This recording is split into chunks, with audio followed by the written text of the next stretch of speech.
मैंने कभी भी दूसरी दुनिया जैसी चीजों में विश्वास नहीं किया था। मेरे लिए दुनिया बस दो चीजों तक सीमित थी, लॉजिक और प्रूफ। मेरा नाम आरव केलकर है। पेशेवर रूप से मैं एक शहरी मैपिंग इंजीनियर हूं। पुराने शहरों के अंडरग्राउंड लेआउट को मैप करता हूं। अक्टूबर का महीना था जब मुझे वो प्रोजेक्ट मिला। स्थान भद्रकाली एक्सटेंशन। Block C. बार बार गायब होना, construction failure, time distortion complaints. Officially तौर पर कारण दिया गया, मिट्टी की अस्थिरता। अनऑफिशियली रूप से कोई बात नहीं करता था। लोकल लोग सिर्फ एक लाइन बोलते, वहां रात में घड़ी आगे चलती है। मैं हंसा था। ब्लॉक सी के फ्लैट्स देखकर पहली फीलिंग अजीब थी। सब कुछ नॉर्मल था, पर ज्यादा नॉर्मल। दीवारों पर एक भी दरार नहीं, फैन चलते हुए भी आवाज नहीं, लिफ्ट का बटन दबाओ, एक सेकंड लेट रेस्पॉन्ड जैसे सब चीजें थोड़ी अलग थीं। मुझे जो फ्लैट अलॉट हुआ, फ्लैट 403। केयर टेकर रघुनाथ ने चाबी देते वक्त आंखों में आंखें नहीं मिलाईं। सर, रात को अगर आवाज आए तो दरवाजा मत खोलना। मैंने पूछा ही नहीं, उसने बस एक लाइन और ऐड की, यहां आवाज बाहर से नहीं, अंदर से आती है। पहली रात 11:47 PM। मेरी घड़ी ने यही समय दिखाया। मोबाइल पे भी सेम। पर मुझे पता था कुछ गलत है, क्योंकि बाहर कॉरिडोर की घड़ी 12:09 दिखा रही थी। मैंने सोचा बैटरी इशू होगा। फिर किसी ने दरवाजे के अंदर से दस्तक दी। बाहर नहीं, अंदर, जैसे मेरे ही फ्लैट की दीवारों के पीछे कोई हो। कौन? मेरी आवाज काफी स्थिर थी, पर हाथ कांप रहे थे। नॉक फिर हुआ, 3 बार, बिल्कुल मेरी हार्ट बीट के रिदम में। तब मैंने नोटिस किया मेरी घड़ी चल रही थी, पर सेकंड का कांटा पीछे जा रहा था। अगली सुबह मैं इन्वेस्टिगेशन मोड में आ गया।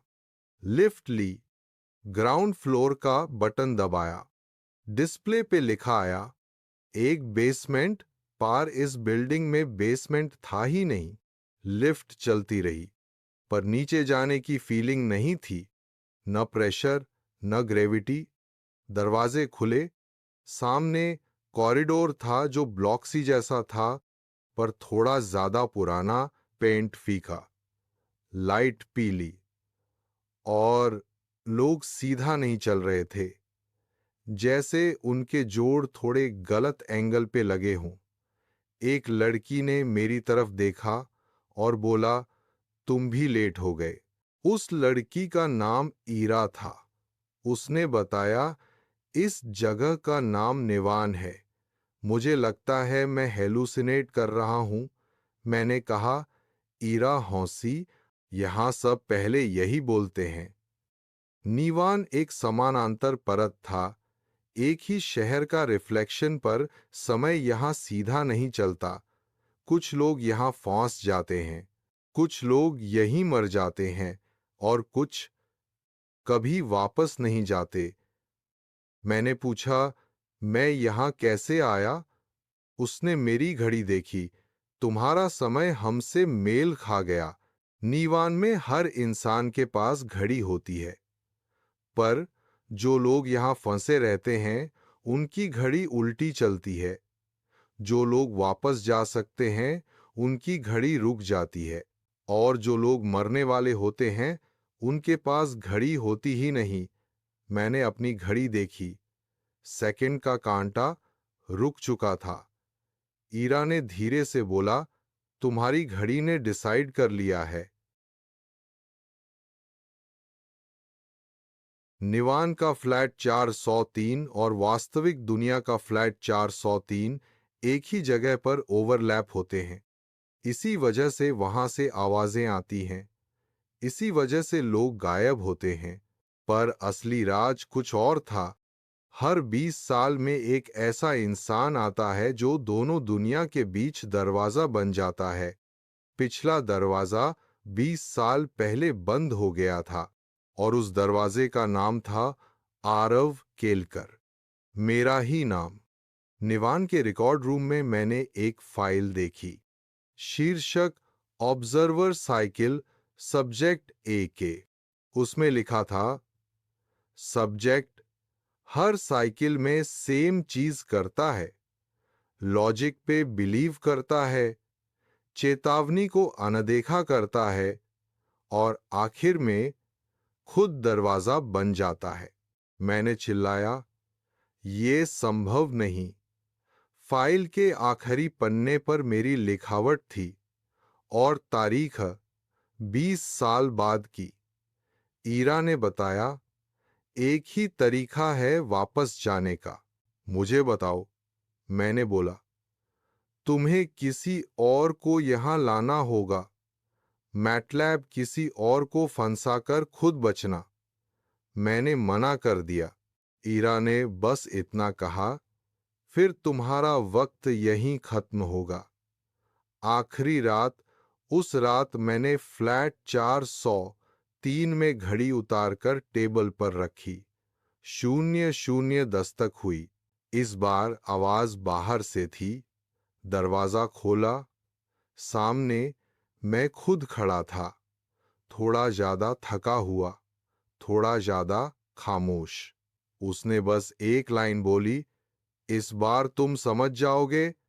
आज भी ब्लॉक सी खड़ा है, लोग आज भी गायब होते हैं, और अगर तुम कभी रात को किसी फ्लैट के अंदर से दस्तक सुनो तो याद रखना, दरवाजा खोलने वाला हमेशा वही होता है जिसका वक्त खत्म हो चुका होता है। दरवाजा जो बंद नहीं होता, मैं दरवाजा बंद करना चाहता था, पर मेरे हाथ हैंडल तक पहुंच ही नहीं पाए। सामने जो मैं खड़ा था वो ब्लिंक भी नहीं कर रहा था। उसकी आंखें थकी हुई नहीं थीं, खाली थीं, जैसे किसी ने अंदर से सब कुछ निकाल लिया हो। तुम मुझे रिप्लेस करने आए हो? मैंने पूछा। उसने धीरे से सिर हिलाया। नहीं, तुम मुझे मुक्त करने आए हो। उसके पीछे गलियारे में लाइट एक एक करके बंद होने लगी, जैसे बिल्डिंग सांस रोक रही हो। तुम्हें लगता है तुम पहले हो? उसने मुस्कुराते हुए कहा। हम सब यहीं खड़े रह चुके हैं। अचानक लिफ्ट पीछे से खुली। ईरा वहां खड़ी थी, पर इस बार उसकी घड़ी गायब थी। तुमने मुझे पूरा सच नहीं बताया, मैंने कहा। ईरा ने आंखें बंद की, क्योंकि पूरा सच बताने से तुम तुरंत टूट जाते। उसने बताया, निवान एक दुनिया नहीं है, निवान एक अवशेष है। हर शहर में जो लोग अपने वक्त से पहले मर जाते हैं, जो डिसीजन लेने से भाग जाते हैं, जो किसी और की जगह जीने लगते हैं, उन सब का एक शैडो यहां गिरता है। और फ्लैट 403 वो फिल्टर है। मुझे एक जगह ले जाया गया जिसे वो लोग स्टिल हॉल कहते थे। वहां लोग बैठे थे, खड़े थे, लेटे थे, पर कोई भी मूव नहीं कर रहा था और सबके हाथ खाली थे। न वॉच, न टाइम। मरे हुए? मैंने पूछा। इरा बोली, नहीं, ये वो लोग हैं जिन्होंने चूज ही नहीं किया। एक लड़का मेरी तरफ देखता है और बोलता है, तुम भी हम जैसे ही थे। मैंने पहचान लिया, वह मेरा कॉलेज दोस्त था जो 10 साल पहले दुर्घटना में मारा गया था। पर दुर्घटना सिर्फ रिपोर्ट में था। दूसरा आरव मेरे पास आया। हर साइकिल में तुम यहीं आके गलत सवाल पूछते हो, उसने कहा। तो सही सवाल क्या है? मैंने पूछा। उसने मेरी घड़ी उठाई और जमीन पे तोड़ दी।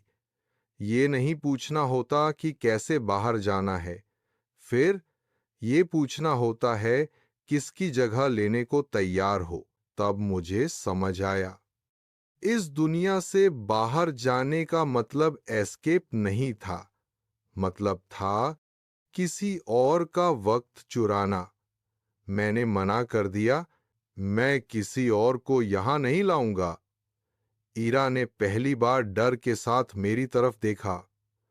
तुम पहले भी यही बोल चुके हो, इस बार अलग होगा, मैंने कहा। और मैंने एक गलती कर दी। मैंने स्टिल हॉल का दरवाजा खोल दिया। जितने लोग वहां थे, सबकी आंखें एक साथ हिल गईं। समय वापस चल पड़ा। बिल्डिंग का फाउंडेशन कांपने लगा और पहली बार निवान चीखा। असली दुनिया में ब्लॉक सी के सारे क्लॉक एक साथ बंद हो गए।